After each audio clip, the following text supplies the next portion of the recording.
De nuevo estamos con ustedes para este Encuentros en la Frontera, este programa que, como todos saben, está dedicado a abordar aquellos temas que realmente importan en nuestra sociedad, importan al creyente y al no creyente. Hoy va a ser un tema de un calado excepcional, es la ciencia y la fe.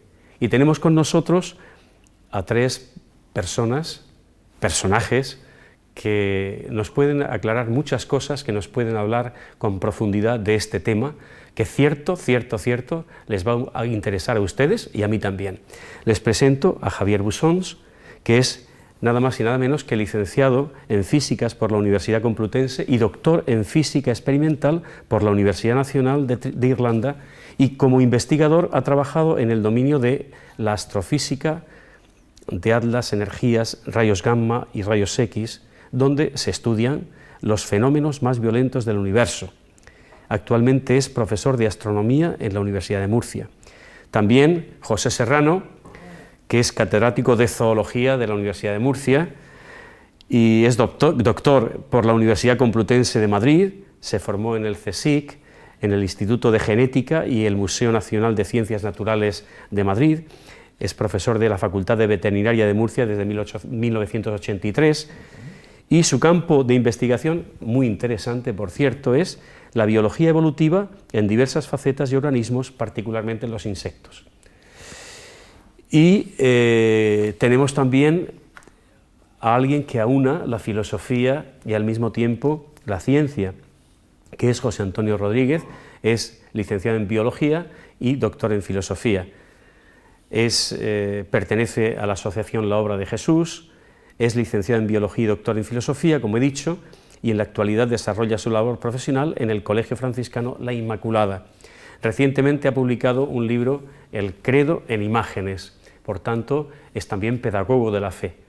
Creo que con estos contertulios podemos tener un grandísimo programa, esperemos que sea ciertamente de su interés.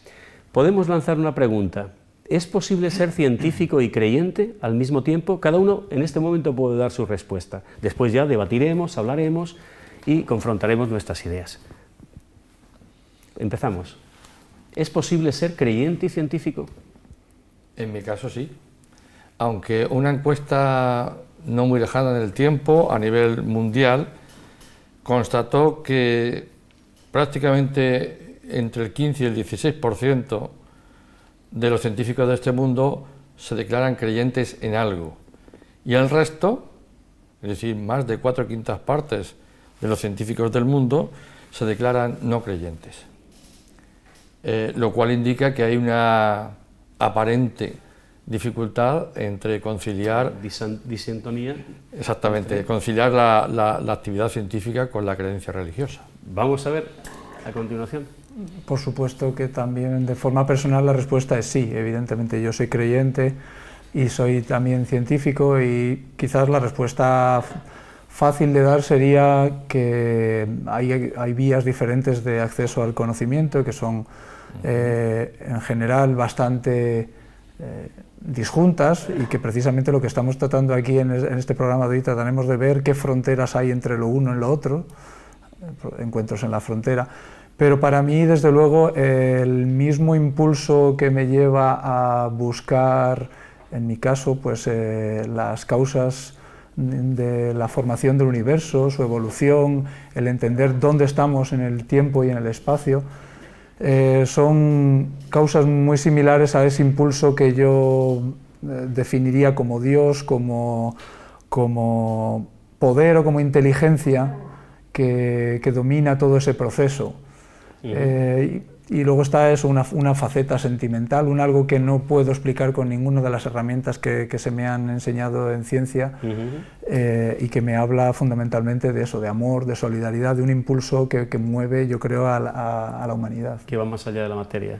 Y que podremos hablar después de eso, incluso del emergentismo que dicen cristiano, ¿no? Por ejemplo, si la materia es capaz de crear algo que no es solamente materia. Nosotros estamos hechos de materia, pero pensamos, tenemos conciencia, tenemos inteligencia.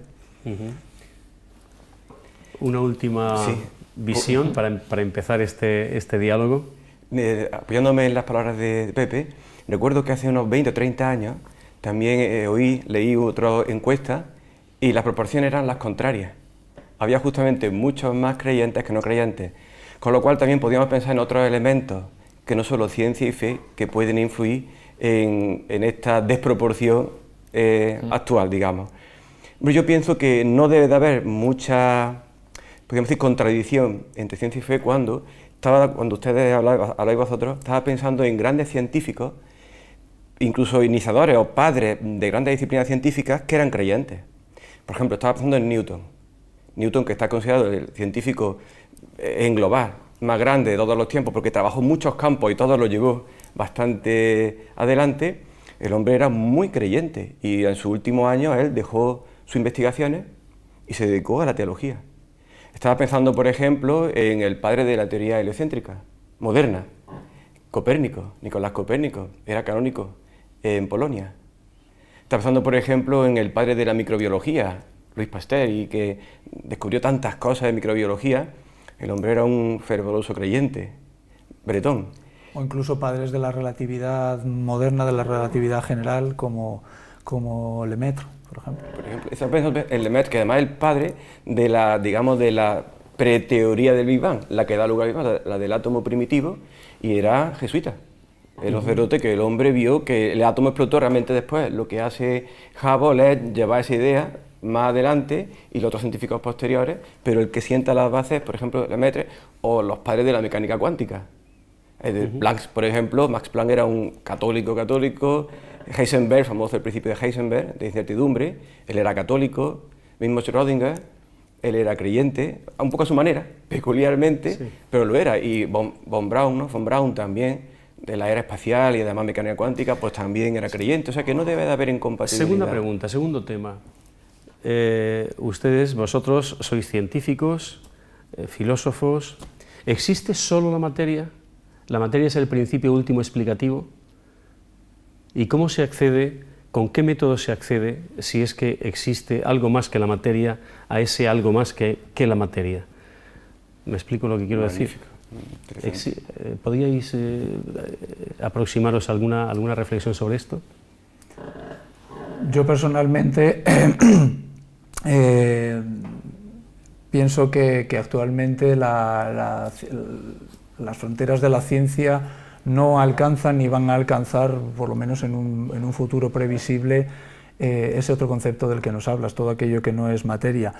De todas maneras, los científicos, en cualquier caso, deberíamos estar siempre abiertos a que todos los nuevos descubrimientos nos hagan revisar nuestros pensamientos, nuestros principios, y yo siempre, por lo menos siempre afronto así el conocimiento, no negar lo que otros están descubriendo, ser crítico con ellos, pero cada vez que se descubre algo nuevo, revisar si eso te hace tambalear o no alguno de tus principios, si hay que revisarlos.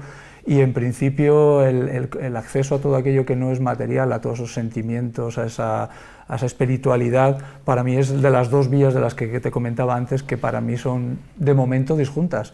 Ojalá, o no lo sé, fuéramos capaces en algún momento de encontrar una frontera común entre las dos cosas. Para mí son vías diferentes de acceder a un conocimiento superior.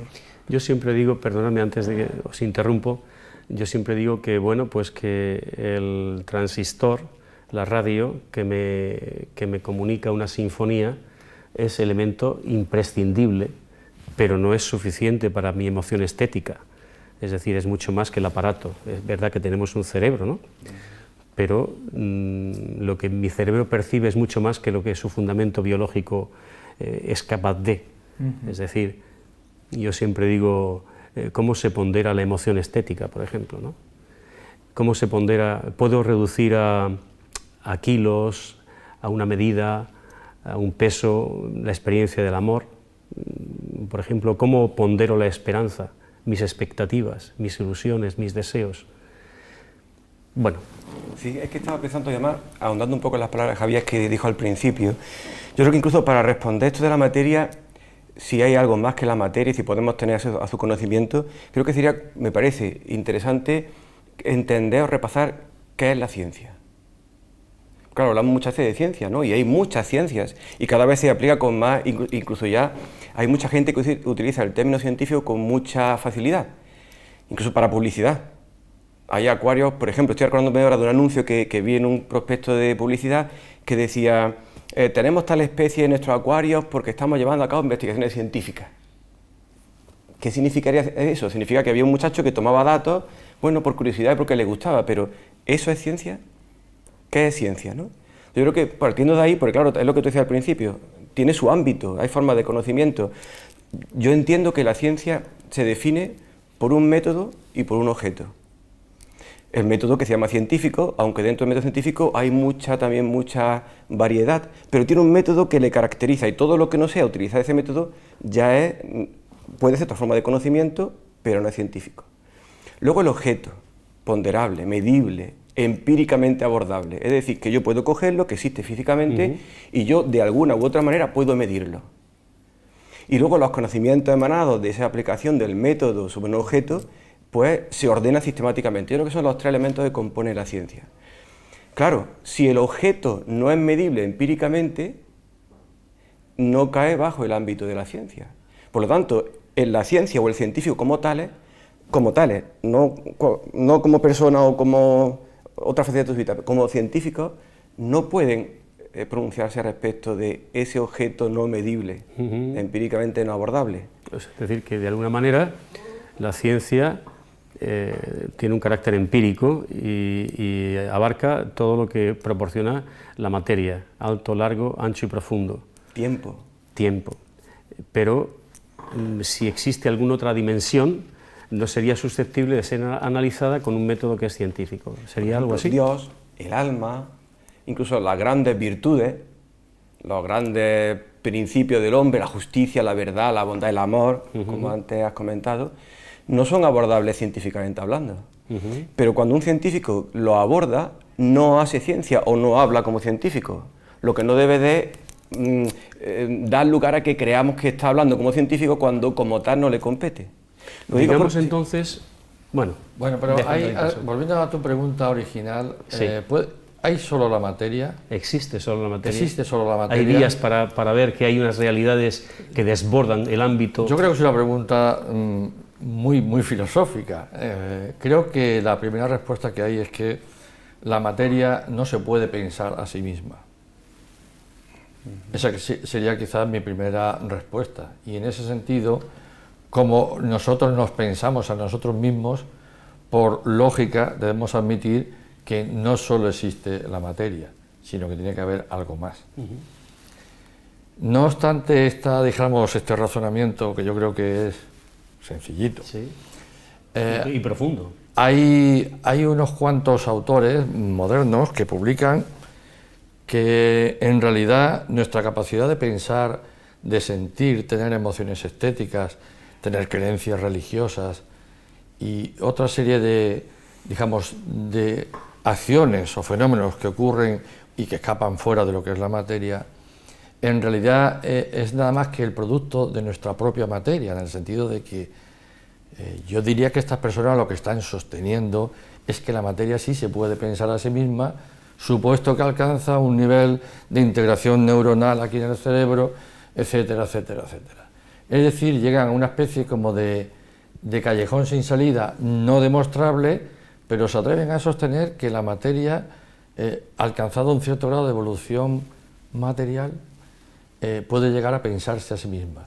Es como si construyéramos un robot y al cabo de un tiempo ese robot ya él mismo también adquiriera pasiones estéticas, sentimientos. Y hay que tener mucha fe para creerse eso. Por eso digo que es como si le metiéramos... Hace falta mucha más fe para creer eso que creer en Dios. Luego. Unos algoritmos y al final el robot acaba siendo capaz de pensarse a sí mismo. Que la materia se piense a sí misma y sea difícil. Razón de sí misma. Ya hace falta mucha fe. Yo lo veo eso difícil.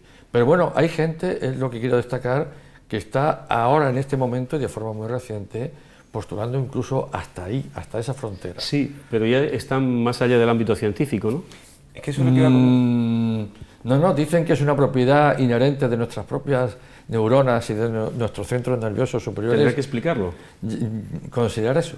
Es que el problema ahí, eso sí es muy importante, ese tema es muy interesante porque ahora sabéis que hay un proyecto que se llama BRAIN en Estados Unidos, que es justamente para investigar el cerebro humano, y en Europa hay uno parecido, uno similar, con menos dinero, pero uno similar, ¿no?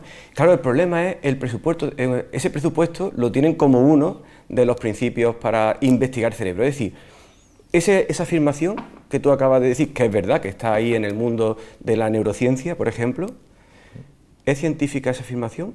La hacen científicos, vale, bien, porque tienen su titulación y trabajan en determinados institutos o centros de investigación.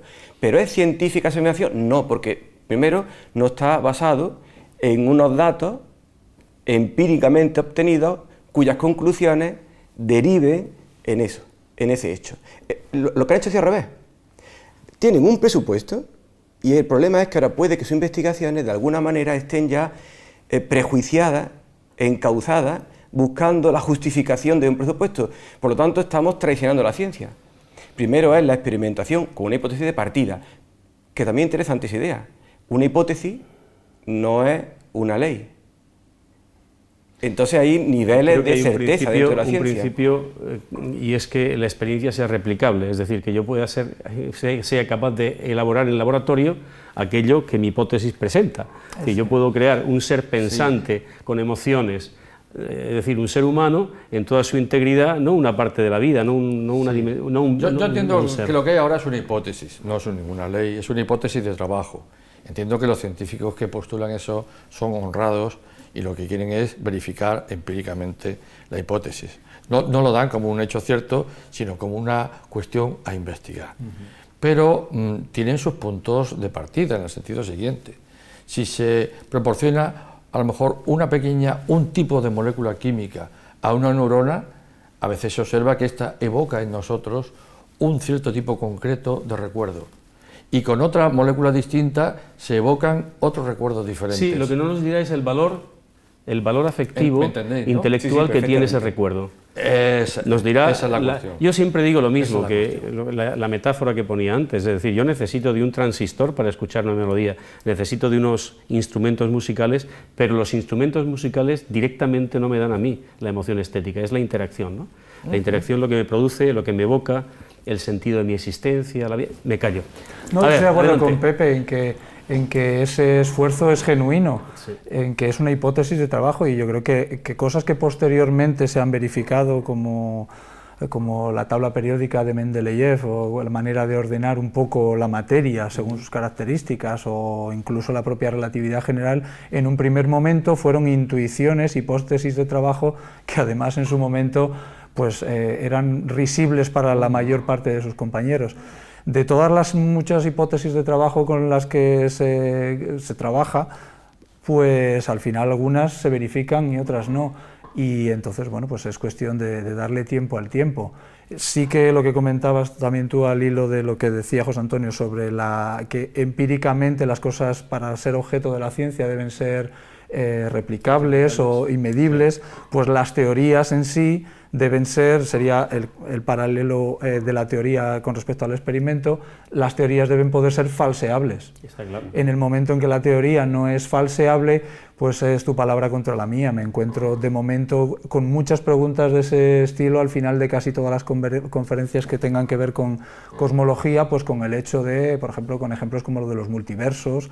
Si los multiversos no pueden comunicarse unos con otros, pues entonces, pues vale, son hipótesis de trabajo, pero tal y como están planteadas no pueden ser nunca verificables. Entonces la diferencia es qué teorías o hipótesis de trabajo por su forma de estar planteadas son verificables, entonces sí que serán, y yo considero que son ciencia genuina, y otras pues yo las colocaría en el lado de las especulaciones o de lo no falseable, con lo cual nunca va a ser ni verificable ni falseable. Yo creo que esa idea es importante, ¿no? Porque el grado de certeza de las aportaciones de la ciencia es diversa. Tenemos desde la hipótesis, tenemos las leyes y por medio tenemos varios grados. Entonces lo que no podemos utilizar como si fueran análogas, lo que es una hipótesis como si fuera una ley o una propiedad. Y muchas veces sí que es verdad que se puede, a lo mejor porque uno ha escuchado y utilizar al mismo nivel lo que no lo está, ¿no? Claro. Bien, parece que a lo mejor nuestros escuchantes y oyentes y videntes a lo mejor no entienden demasiado. Pero vamos entonces a aterrizar en cuestiones concretas. Yo quería hacer una pregunta. Sí. Eso es. A Javier. Por ejemplo, para un astrofísico, ¿es más fácil creer en Dios viendo la grandiosidad del universo y las maravillas que alberga? Para mí sí, pero es una cuestión personal. Seguramente la misma pasión puede despertar en un zoólogo el hecho de la replicación de las células y no solamente células pues de vegetales, sino de organismos tan maravillosos como el ser humano, con 2 o 3 centímetros del feto dentro de nuestra madre. Pero ¿la grandiosidad del universo nos acerca a la grandiosidad de Dios? Pero digo que personalmente sí, que evidentemente cuando yo he nacido en una familia cristiana, luego ya estaba, digamos, de una forma sesgado a tener ese sentimiento de amor y de Dios, pero cuando yo he sentido la vocación científica, eso no lo ha menguado, sino al revés, lo ha acrecentado. Pero me imagino que en esto yo, digamos, me dedico a lo macro. Sí, sí. Pero en lo micro, ¿por qué no os ha ocurrido a vosotros lo mismo? ¿Me permitís una analogía? Si yo pongo una persona sin sensibilidad ninguna delante de, pues yo qué sé, de las meninas de Velázquez o del expolio de Cristo del Greco, no entenderá nada, es decir, se quedará absolutamente frío, no comprende nada, no ve nada. Si yo pongo un gato delante de ese espectáculo maravilloso, no encuentra ningún tipo de significación. El creyente encuentra significaciones, allí donde parece que es todo algo puntual que se da, algo que no es susceptible de ser meditado, desentrañado en su intimidad, pues resulta que el creyente tiene la sensibilidad de contemplar el espectáculo de armonía, de sentido que tiene esa obra de arte, sea una sinfonía, sea un... Es decir, descubre significaciones nuevas por su propia sensibilidad, que trasciende más allá de la materialidad de los colores, de los sonidos, ¿no? Encuentra unas armonías que le están hablando de otras dimensiones. No sé si podría ser interesante ese camino de reflexión. Pero para el habitante de la ciudad, la experiencia de estar en un lugar en el campo, alejado de la ciudad y de la contaminación lumínica, en una buena noche de verano, con el cielo totalmente despejado y cuajado de estrellas, y quedarse mirando un buen rato, yo creo que para esa persona lo primero que descubre es su propia pequeñez, su propia frente a la grandiosidad de lo que está observando en ese momento. Esto nos da pie para hablar de un tema que creo que están esperando todos nuestros espectadores, y es Big Bang, creación. Ahí la astrofísica tiene mucho que decir. ¿Son incompatibles? Bueno, ahora mismo la ciencia, por lo que me toca a mí en cuestión cosmológica y astrofísica, define el tiempo a partir de un instante que es el que llamamos Big Bang, y que es una de las muchas posibles teorías que se correspondan con la realidad, pero esta desde luego va soportando, va aguantando todos los embates y todos los intentos de refutación, entonces va bastante bien. Pero el hecho de que nuestras herramientas de trabajo, la de los físicos, según remontamos hacia atrás en el tiempo, pues los parámetros que vayamos encontrando es como darle la vuelta a la película hacia atrás y ir hacia los primeros momentos del universo. Nos vamos encontrando un universo cada vez más denso, cada vez más caliente, y llega un momento en el que nuestros cálculos empiezan a dar infinitos, divisiones por ceros, infinitos. Es el mismo momento en el que los conceptos que tú estás utilizando, es decir, la definición de temperatura, la definición de densidad, dejan de tener validez por la forma en la que están planteadas. Y es esa famosa frontera entre el mundo cuántico y la gravedad, que es una teoría, digamos, de lo macro, y que todavía no hemos sabido hacer casar, es decir, cómo funciona la gravedad en dimensiones muy pequeñas, que son las que tenía el universo en sus primeros instantes. Luego hay un vacío, nosotros vamos remontando hacia atrás queriendo buscar el origen, el tiempo cero, y un poquito antes de llegar al tiempo cero, actualmente cada vez más cerca de él, pero nos encontramos con que los conceptos de densidad, de temperatura, todo eso dejan de tener validez, y que el propio tiempo está definido a partir de un instante. Con lo cual queremos de alguna manera decirle a los que tengan tentación de preguntar ¿qué hubo antes del Big Bang? Pues que antes del Big Bang, por definición, no vale esa pregunta, porque el tiempo y el espacio, esas 4 coordenadas, nacen en ese tiempo. Por tanto, preguntarse por la premateria no es competencia del ámbito de la ciencia. Es una tentación, evidentemente, responder más por la otra vía y decir claro, lo que no puedo explicar si a través de la ciencia. Si ha habido la premateria, es decir, la materia es objeto de la ciencia, del análisis, etcétera, ¿no? Si la premateria, lo importante sería entonces a lo mejor plantearse si la materia se explica a sí misma. Es decir, el principio son las vías de Tomás de Aquino, que tienen una profundísima racionalidad.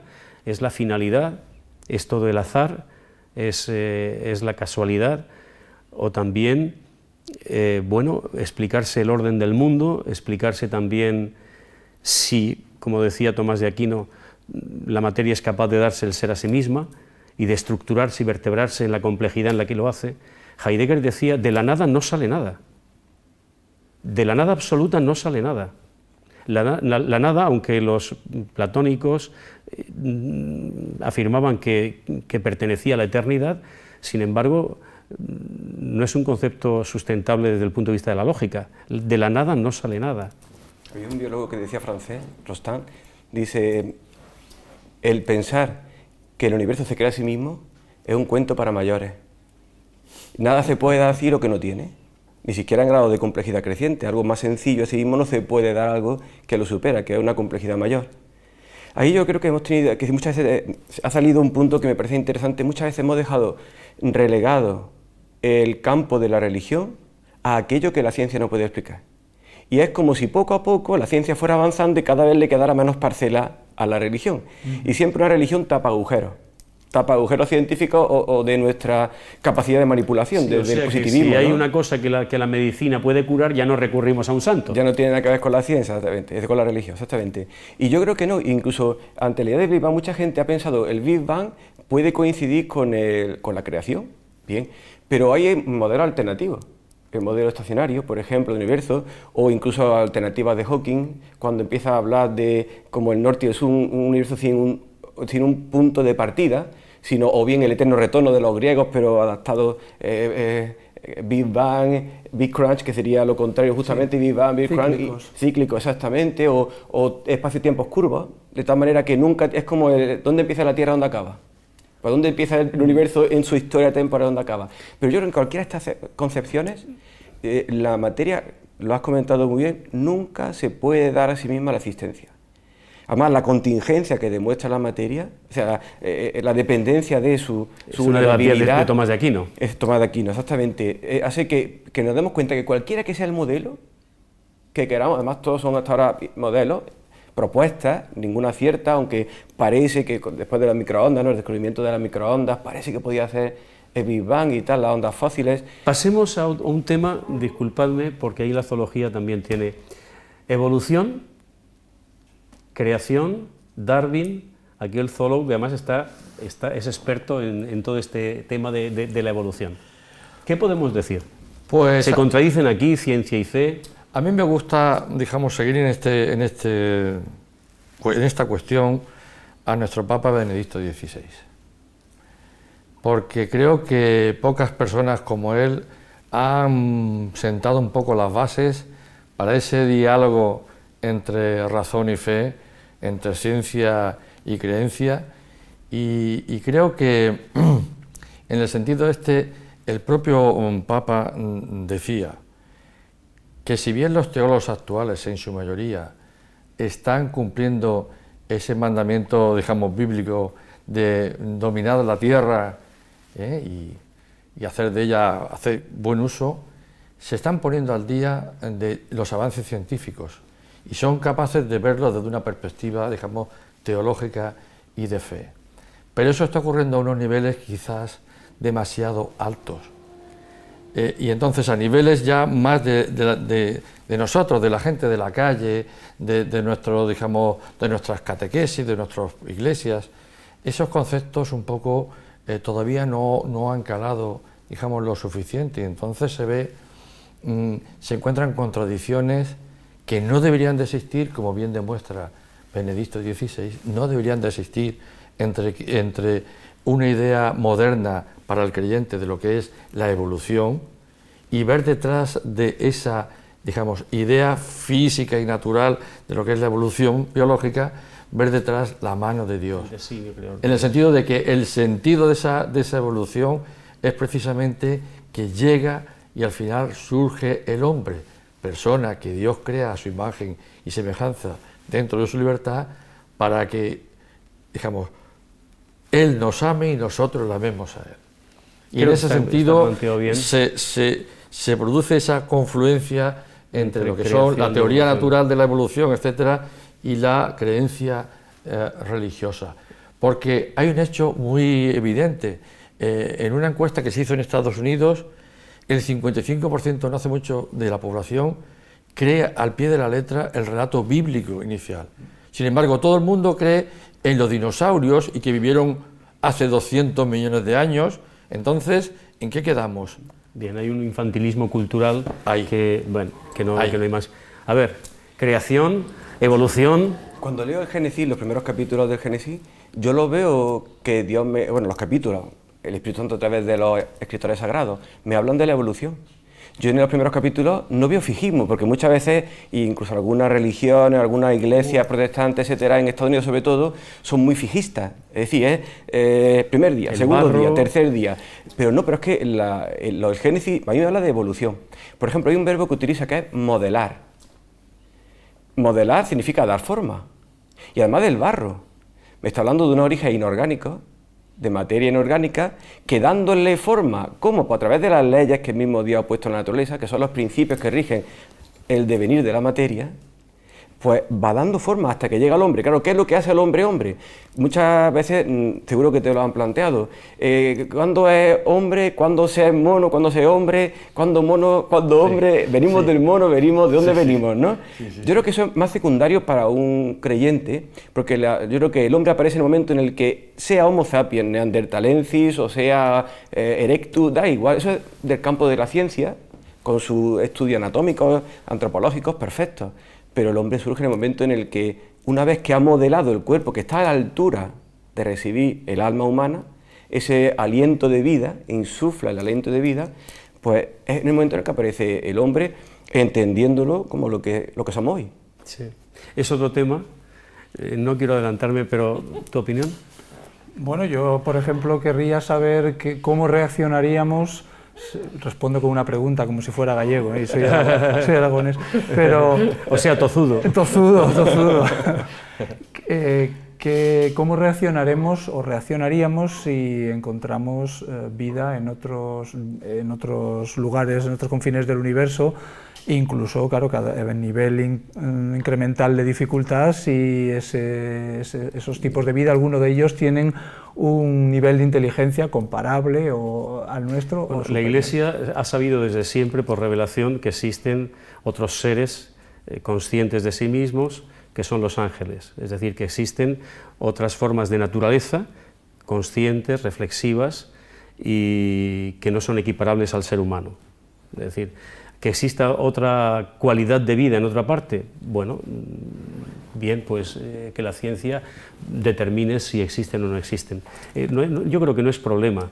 Lo que sí que hay que comentar es que si Cristo es el centro del cosmos, la redención es para todo el cosmos. Es decir, aquellos que no conocen a Cristo, igual que Colón y el descubrimiento de América llevó el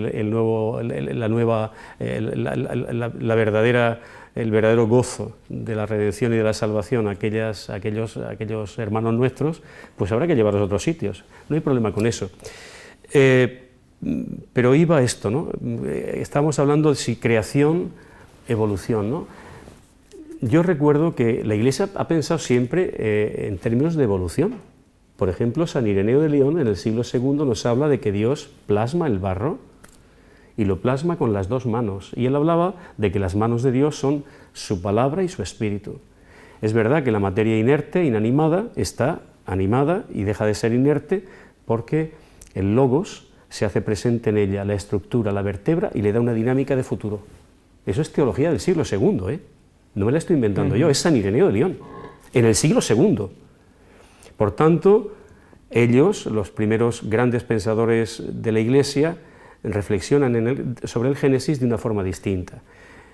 Decía ya los que enjuiciaron al cardenal Baronio, que fue uno de los defensores de Galileo, decía que la Biblia no nos enseña cómo es el cielo, sino cómo se va al cielo. Y eso es lo que se plasma en los primeros capítulos del Génesis. Yo creo que para los divulgadores, para los científicos en general, los ejemplos, las analogías son herramientas necesarias y muchas veces son nuestra cruz. Y algo parecido podría ser lo que sucede con las analogías de creacionistas de lo que para la mayoría es una interpretación evolutiva, es decir, el hecho de Adán y Eva, de un cuento mal interpretado o interpretado por personas que no han tenido todas las fases de una madurez, sino que han saltado a lo mejor de una a otra, pues han hecho ese infantilismo, han producido ese infantilismo cultural, que además no es exclusivo ni mucho menos de ateos o de no creyentes, sino que está entre todos nosotros en igual porcentaje, y que por tanto es una pena que todavía entre nosotros haya muchas personas que den pábulo a ese tipo de interpretaciones. De interpretaciones. Y sin embargo, yo, por ejemplo, le animaría, por ejemplo, a los oyentes, a los escuchantes, a ver el trabajo del Observatorio Vaticano en cuestión de astronomía. Un trabajo puntero, un trabajo en la parte cosmológica completamente en la frontera del resto de científicos, es decir, es un grupo de científicos más entre la comunidad mundial que busca el origen del universo. Ningunos de ellos perfectamente cualificados, de los mejores, muchos de ellos por tradición, como ha comentado antes, jesuitas, porque han continuado la tradición desde la época gregoriana y anterior, y que están en la frontera de la cosmología. A ninguno de ellos se les ocurre explicar el principio del universo con una parábola tan infantil, ¿no? Están completamente de acuerdo con todo lo que la ciencia aporta. Yo quiero añadir un detalle, que es una experiencia así de la calle, ¿no? Comentando con personas que honestamente dicen, pues yo creía que el origen del mundo es como lo dice el libro del Génesis y tal. Y yo le replico, vamos a ver, ¿tú qué crees? Dentro de la omnipotencia de Dios, Él puede hacer lo que estime oportuno, pero está el relato bíblico de la creación en 7 días, en 6 días, y luego por otra parte el científico creyente ve la mano de Dios en un universo que tiene 14 o 15 mil millones de años, porque para Dios el tiempo no existe como tal. Él tiene su proyecto de salvación y entonces instaura unas leyes que, conforme los científicos las vamos descubriendo, las leyes de la herencia, la teoría celular, cómo se replican los seres vivos, todas esas maravillas, cómo crecen las plantas, toda esa maravilla me parece de una riqueza tan formidable que yo pienso para mis adentros. Eso me pega para mí más esa idea de Dios, de un Dios capaz de tener este universo tan fantástico, tan complejo, que claro, hace 6.000 años se lo tuvieron que contar a la gente de su época con una narración muy sencilla. Pero hoy en día, la persona que tiene ya un cierto nivel de formación, yo creo que no se debe conformar con menos, y es que me expliquen los científicos todas esas maravillas que puso Dios. El concepto de ciencia es bastante reciente. Pero expliquen.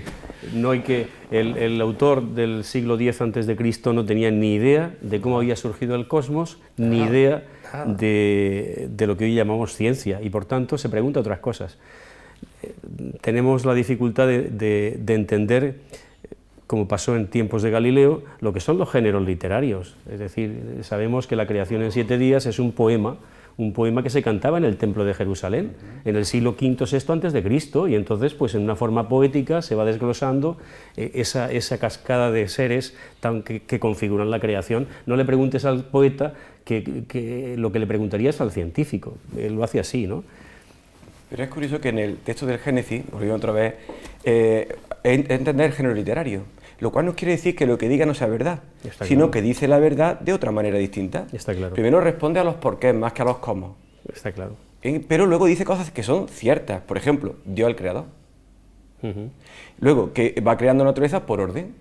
Hay una secuencia. En el relato sacerdotal que quería comentar de los poetas, porque le interesaba a los sacerdotes para justificar el Sabbat, ¿no? Entonces lo estructuran en 7 días. Pero realmente habla de un orden, y cuando uno empieza a ver, por ejemplo, habla de un mundo físico donde todavía no ha aparecido más que la luz como forma de energía, donde todavía no se ha transformado en materia, ¿no? Siguiendo la idea de Einstein.